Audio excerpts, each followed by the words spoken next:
After having the most number of characters in the entire game, Cryo is one of the elements that has always suffered, from being the most broken element in the beginning of the game to becoming the weakest.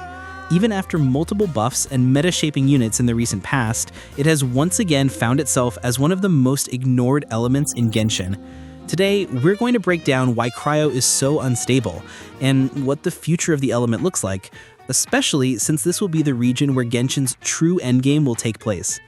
With the release of units like Columbina and Durin just months away, where exactly does Cryo stand as an element? So let's start from the beginning.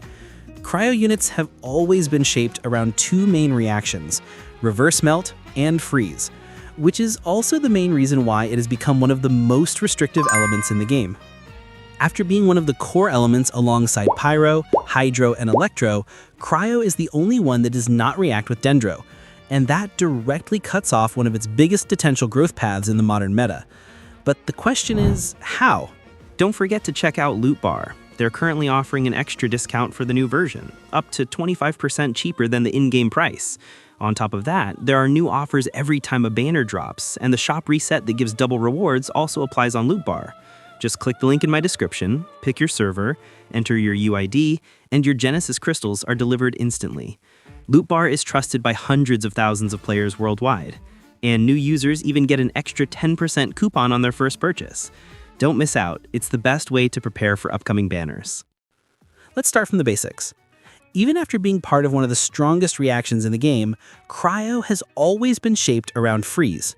With the release of one of the most broken artifact sets in Genshin history, Blizzard Strayer, during the early stages, and by providing multiple characters over time to fit that archetype, the developers have continuously tried their best to revive freeze again and again. We've seen this recently too, releasing units like Sitfali, who is supposed to be a melt support yet still has Hydro resistance to fit into freeze teams, or introducing some of the most powerful kits in the recent patches, like Escoffier. They've tried everything they could to make freeze relevant again, but we end up in the same loop we've seen before. Ayaka, once one of the most broken DPS units in the game, became one of the forgotten characters after the release of Sumeru. And even Skirk, who is considered one of the strongest DPS units so far, has become barely usable in the current endgame content. Freeze is suffering again.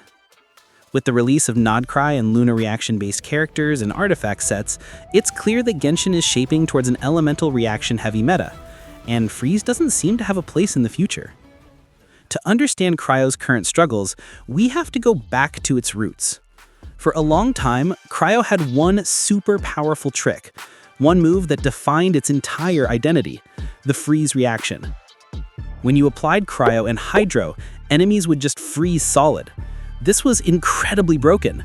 They couldn't move, couldn't attack, and the entire encounter became trivialized. It was a guaranteed way to clear content without needing to dodge, creating a dominant, polarized meta around characters like Ayaka and Ganyu. The problem was that freeze was fundamentally a crowd control effect, not a damage multiplier. It was an on or off switch. If it worked, it was God mode. If it didn't, it was irrelevant. Cryoverse quickly realized that freeze was too powerful to remain unrestricted, but since they couldn't simply make the reaction weaker, they opted for the one thing that would kill it completely: immunity. They began flooding the Spiral Abyss with new bosses and elite enemies that were completely freeze immune. This started with the bosses in Inazuma and ramped up drastically through Sumeru and Fontaine. This instantly shattered Cryo's dominance. The element's primary strategy, which its entire original roster was built around, became unreliable against the toughest challenges in the game. So why couldn't Cryo simply pivot to its other amplifying reaction, melt? First, Cryo units are typically designed for persistent effects and continuous Cryo application, the DNA of the freeze reaction. Melt, however, requires high, single-instance damage, a powerful new kit to fully capitalize on the multiplier. Characters like Ayaka and Ganyu simply don't have kits built for that massive burst compared to top-tier Pyro DPS units. Second, the reverse melt infrastructure is poor. It's messy. Achieving consistent reverse melt requires highly specific setups, and even popular supports like Bennett or Kazuha can work against it, since Kazuha often absorbs Pyro instead of Cryo due to elemental absorption priority. In short, Cryo was built for Freeze. When Freeze was nerfed by immunity, Cryo had no viable backup plan. But they did try to fix it.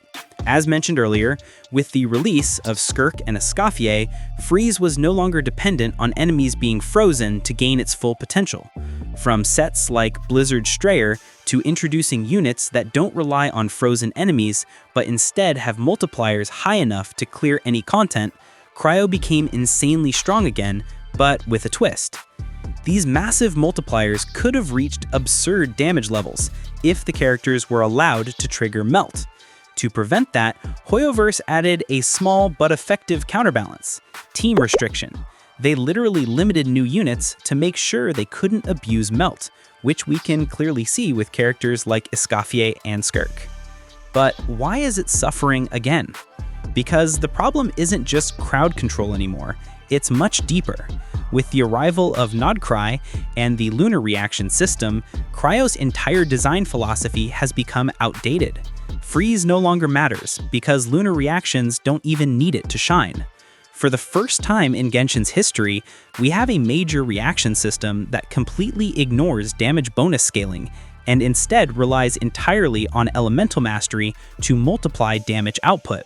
And that's where Cryo collapses. Freeze, the core of Cryo's identity, doesn't scale with EM at all. It's not considered a damage reaction. So when Lunar reactions started rewarding high EM builds and multi-reaction chains, Cryo got nothing. While elements like Hydro, Electro, and Pyro gained massive value from EM buffs and Lunar mechanics, Cryo's entire scaling system became useless overnight.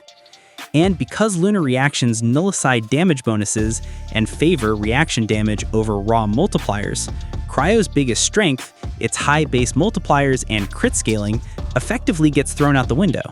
Other elements like Hydro, which was already one of the strongest in the game, got even stronger with Lunar Charge, Lunar Bloom, and possibly even Lunar Vape in the future. The same goes for Pyro, Electro, and now even Geo, with leaks suggesting Lunar Crystallize, completely throwing any hope for Cryo to make a comeback. But there's still a small spark of hope. We'll be getting a Cryo unit, one of the most rooted and mysterious characters in the entire lore, a member of a group introduced to us at the very beginning of the game, Nicole. She's rumored to be a Cryo character who might finally introduce the mechanism that Cryo always needed, the power to evolve and react with Dendro. We've already seen a glimpse of this in the recent Imaginarium Theater with a reaction called Frost Thorn, which didn't look like a final product, but certainly felt like a hint of what's coming. So what do you think about Cryo's future? Can the element regain its value before Snezhnaya arrives, or is this truly the end of the Frozen era?